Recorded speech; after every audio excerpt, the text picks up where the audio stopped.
Ada brokoli sama kentang, kita bikin jadi cemilan sekaligus bekal buat anak sekolah ya. Oke, simpel aja caranya. Pertama, siapkan dulu kentang. Ini aku pakai 2 buah kentang. Kalau ini terserah kalian mau dipakein kentang seberapa banyak, jadi sesuai selera masing-masing ya.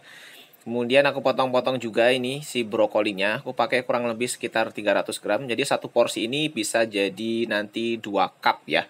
Ini kita potong-potong agak kecil-kecil, jangan terlalu besar-besar. Kemudian kita cuci dan kita rendam dulu dengan air garam ya untuk mengeluarkan kotoran-kotoran atau kalau ada hama-hama yang mengganggu ya.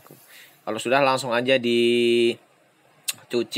Lanjut kita panaskan air, kemudian kita rebus dulu si brokolinya sekitar 1-2 menit di air panas ya. Ya, tinggal angkat-angkat seperti ini aja. Kalau sudah warnanya hijau berwarna cerah seperti ini, agak gelap-gelap cerah, itu tandanya sudah siap, langsung aja bisa diangkat. Kemudian kita rebus lagi, ini si kentangnya, ini pastikan rebusnya harus benar-benar sampai empuk ya. Kalau enggak nanti akan kurang enak rasanya. Oh, yang rebusnya ini aku pakai saucepan dari Stain Cookware yang seri Granite Series. Ini anti lengket dan juga anti baret. Kemudian sekarang kita lelehkan dulu, ada margarin 2 sendok makan, lalu kita tumis 1 sendok makan bawang putih sama bawang merah yang sudah dicincang kasar aja. Kita tumis-tumis dulu sampai kira-kira berwarna kekuning-kuningan dan sudah harum gitu, baru kita masukin 1 sendok makan tepung terigu ya. Masukin tepung terigu, kembali kita tumis-tumis lagi dan kita masukin 250 ml susu full cream. Ya, masukin, lalu tambahkan juga keju oles boleh, keju cheddar boleh, keju mozzarella juga boleh, jadi sesuai selera aja. Untuk takarannya kalau untuk kejunya sesuai selera masing-masing. Nah, ini aku tambahin juga 1/4 sendok teh paprika bubuk ya. Diaduk-aduk semuanya. Masukin sedikit garam sama kaldu bubuk ya, supaya ada rasanya. Dan jangan lupa dicicip masih kurang apa. Aduk-aduk, kalau sudah mengental, matikan apinya, kemudian dinginkan ya. Lanjut, siapkan cup aluminium seperti ini. Dan kita tata dulu ini si kentangnya di bagian bawah ya. Terserah mau dibikin setebal apa, jadi sesuai selera masing-masing aja.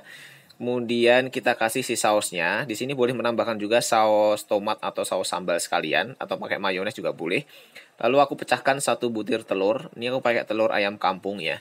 Kemudian kita pecahkan lagi 1 butir telur ayam dan kita kasih sausnya ya, yang saus keju tadi. Kocok lepas aja semuanya. Kemudian brokoli yang sudah direbus kita tata di atas kentangnya. Nah, ditata seperti ini aja. Dan terakhir, ini kita guyur dengan sausnya. Nah, untuk kekentalan sausnya terserah masing-masing. Mau dibikin sekental apa, mau dibikin agak cair juga nggak masalah ya. Jadi agak berkuah gitu. Kalau enggak, nanti dia akan memadat. Nah, semakin kental nanti akan semakin memadat hasilnya saat selesai di oven. Kemudian atasnya boleh dikasih topping keju mozzarella atau keju cheddar atau keju oles seperti punyaku.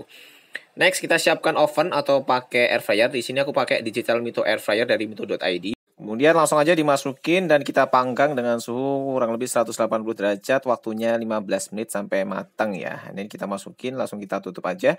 Kemudian ini sudah dilengkapi dengan LED, jadi tinggal pilih-pilih aja menu mana yang mau dipakai. Ini juga bisa dipakai untuk mendefrost daging yang lagi beku ya. Oke, maka setelah matang nanti hasilnya akan seperti ini. Nah, ini udah matang, dah langsung aja bisa disantap. Oke, simpel banget kan? Oke, itu aja resep dari Azza Kitchen hari ini. Jangan lupa dicobain resepnya ya.